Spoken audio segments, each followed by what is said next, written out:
Hello and welcome, Rangers. I'm Joe, here with me is my co-host Stan. Hello and greetings. I know it's been 3 months. Sorry. Don't really have an excuse. Life kind of hit us hard. Grandfather passed, and we basically had to try to scramble to put life back together in some ways. And I had to register for university again. And there's the new job in March. It just seems like everything's just... And there's this. So yeah, anyways, don't have much of an excuse. But let's have some fun. Power Rangers. So, last time we left off, it was with Zordon's warning about just how dangerous Ivan Ooze is. Now, clearly, Lord Zedd didn't listen to those kind of warnings. Because this is the first scene with Zedd, and honestly, it's glorious. It's probably his second best entrance into Power Rangers. The best one's always going to be that first episode with him. It always will be.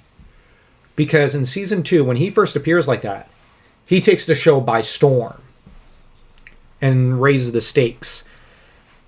And Ivan does the same thing. Now, in today's episode, we're not going to discuss Ivan per se. Like, we're not going to get it as far as getting into the cracking of the egg. We'll save that for next time. Next week. This time I will promise. Don't worry. And the thing is, Ivan has been a shadow that's been cast over the universe for more than 6,000 years. He very nearly destroyed everything. And the thing about him is that his power was so vast, Lord Zedd could only look on with envy. And Zedd wants it for himself. But the trouble of Zedd in some ways is he does have eyes bigger than the stomach in a lot of ways, so that where Zordon's looking fearfully at Ivan, Zedd's looking at him longingly, because he wants to be Ivan in some ways. But he thinks he can manage and control him. But he can't. Because there's only so much power that even Lord Zedd can control. Exactly. Now, the scene starts with the two guards just basically... Okay, I'll just compliment this here. The director did a good job here because he's downplaying the guard duty that these two guys have with this weird-ass egg. And the reason I'm saying that they're doing a good job downplaying here is that I'm going to compare it to Marvel in a lot of ways, and I found that this was grating about Marvel. Hey, Tony, I'm having a perfectly ordinary day.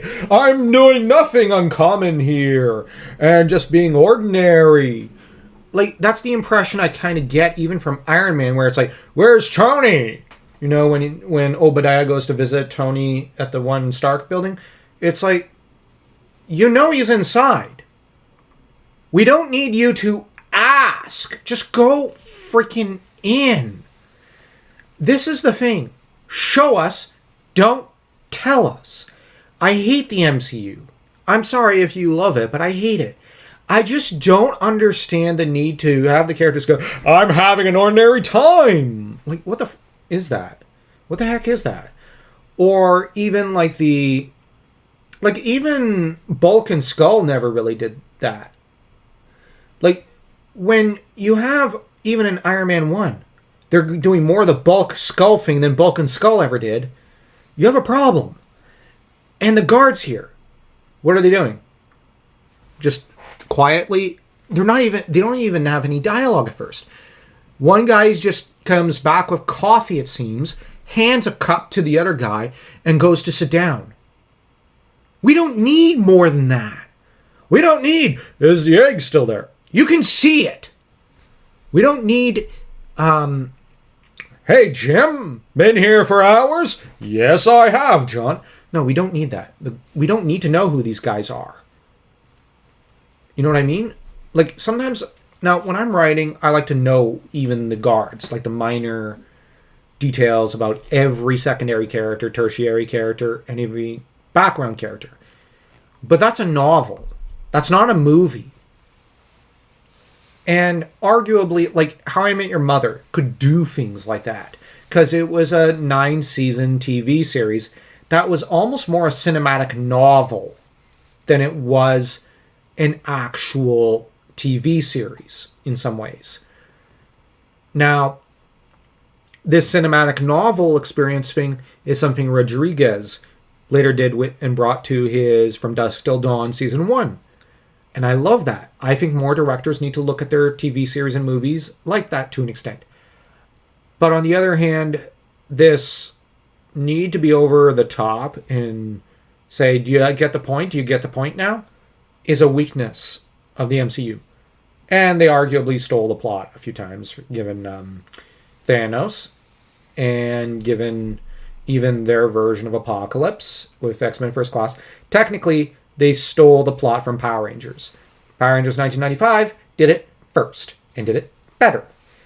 Now, anyways, we have the two guards. They just exchange coffee.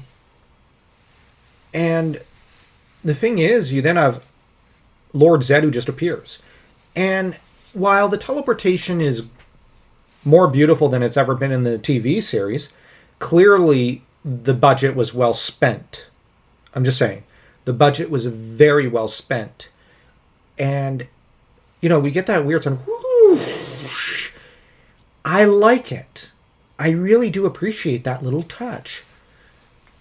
And you've got Zedd, you have Goldar, you have Rita, and you have Goldar's cousin, the pig guy. And the pig guy is, of course, grating on Goldar's nerves and is apparently visiting. But the thing is, he's his cousin, so Goldar can't really abuse him too hard. As for Zedd, he's not paying either of them too much mind. And he's more focused on the egg, the prize he's won, or laid claim to by right of conquest or something. And we have, anyone who knows the TV series will know and tell you how rare it is for Zedd to step into the field. He doesn't always do that. Because why bother? He can mastermind and organize everything from his tower. And he's good at it. That's the thing. Like, he doesn't need to be Drakina or Vipra and step into the field. Unlike the one villainess from Lightspeed Rescue, the one who took one kick to be defeated, Zedd's actually a good master planner. She was not good at it. He is. And, of course, the two guards are shocked because one of them fell asleep and is woken by the other guy, who then says, hey, John, get a load of this. Now, I have to correct myself. One guy is asleep. I just remembered. So, yeah, one was asleep and the other guy just went to fetch himself coffee and came back. Like I said, I just love that. It's shown. It's not told to us. Sorry if I overdid it earlier, but it's just my irritation with the, is he inside? You know he is. He phone called you. Why are you asking that stupid question? Like, oh, but the audience doesn't know. The audience will find out when he goes into the building. This is treating the audience like they're, well, stupid. And Power Rangers didn't do that, I found. Whereas, it's strange to me, but the Marvel movies initially did not. Up until Iron Man. From Iron Man onwards, they just started treating us like we were dumb and infantilized. But Power Rangers, kudos to it, never does. But anyways, the guy is soon zapped. And we get two guys who are actually killed on screen here. You got to bear in mind, this was shocking in 1995. You didn't really do this in a superhero movie back then. You didn't really, like... Especially when you not one for kids. Exactly, especially when you have theaters full of kids. But this is from a time when they didn't pull their punches with Lord Zedd. You would never see this in the Marvel movies. The MCU would never, ever do this. Zedd just outright kills them. Just saying, no need to wake him. Maybe you ought to consider a dirt nap yourself. But he says it so hatefully. And you really get a sense of the character of Lord Zedd. To him, humans, well, I won't say are bugs. No, no, no, no. He hates them. Like, he actively wants to kill them and destroy them all because he genuinely thinks they must all die. This is a special hatred that he has for all of humanity. And given how the Power Rangers have been teeing them off and resisting him, I guess you can see it from his perspective, because humanity just won't give. And let's be honest, this team is just the best, and Zedd's basically space Satan. He's the devil. And the devil in the Christian religion is supposed to hate humanity, and hate humanity with a passion. Zedd actively despises us. And this was one of the best parts about the character. We didn't need a complex MCU backstory and how he's the victim. Zedd was just simply the greatest force of evil who just hated us on principle because we just wouldn't give in. Because the thing is, the motivation is simple. The forces of evil need Earth conquered and pretty much wiped out for a space lane. But we're not giving up. And the thing is, our resources are meant to be drained before they destroy the planet. And the Power Rangers keep stopping this. So Zedd's kind of losing his cool and he's coming to really hate humanity. And the trouble is,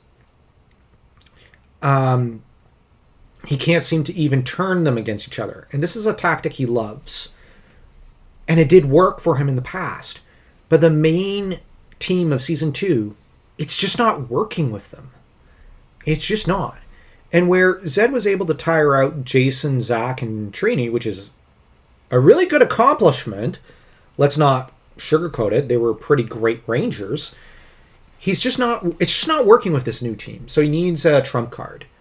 Hence, Ivan Ooze. Ivan Ooze is going to Donald Trump evil. He's going to make evil great again.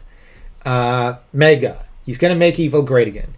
The trouble is, Zedd has no idea what he's doing, in a way. Because he has no idea the force he's dabbling with. Because Zedd is not a nihilist. He's a satanic space conqueror who runs probably a galactic empire the size of like the Green Lanterns empire, which is a freaking humongous thing of 3,600 space sectors. Zedd probably runs a similar empire, but the difference is his is evil. And this is the first time he's really met resistance. And he's at his wit's end. But Ivan doesn't want to conquer. He only wants to destroy. He's nihilism, embodied. But in a way, if you go with Tolkien's value system and even Howard's, you start by wanting order or something when you're evil, like to an extreme extent. Now, order is a good thing, but when you take it too far, it goes too far. But the idea is that after a while, evil, such as Saruman, Zaltotun, and Morgoth just start wanting to do nothing but destroy. That's Ivan. Even to an extent, Goldar. Arguably, philosophically, Ivan is a little ahead of Zedd. Someday Zedd will reach the point of Ivan and just start destroying for its own sake. That'd be the Tolkienian argument. What do you think? Zedd is evil, and he will not end until he's wiped out the Rangers, even if he has to destroy everything. Well, there are limits to what he wants to destroy right now, but he'll reach someday the point, I'm arguing, of wanting to wipe everything out for its own sake. Mm-hmm. And you don't need a tragic backstory. Some characters can be evil for the evils. Yeah, some characters you could give them a troubled backstory. Like, we're not arguing against that idea, per se. Like, we're just saying each villain needs to be treated differently.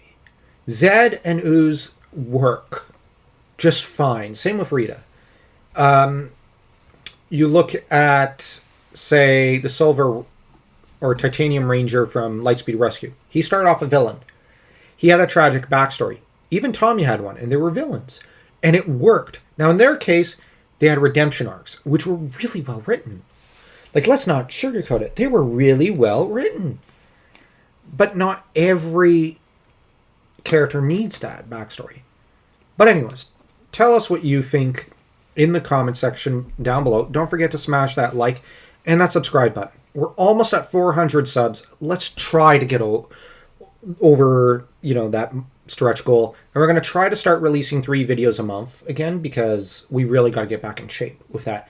And the Power Rangers Corner is different from other channels. We could easily produce good content here, and there's really no excuse here for our laziness. So we're going to get back into shape, we promise. Just subscribe. And if you want, you can also check out our Royal Road account, where we write a lot of fantasy novels. And I will post a link to our Akuma no Ran, which is a Japanese samurai fantasy novel, will be in the description down below.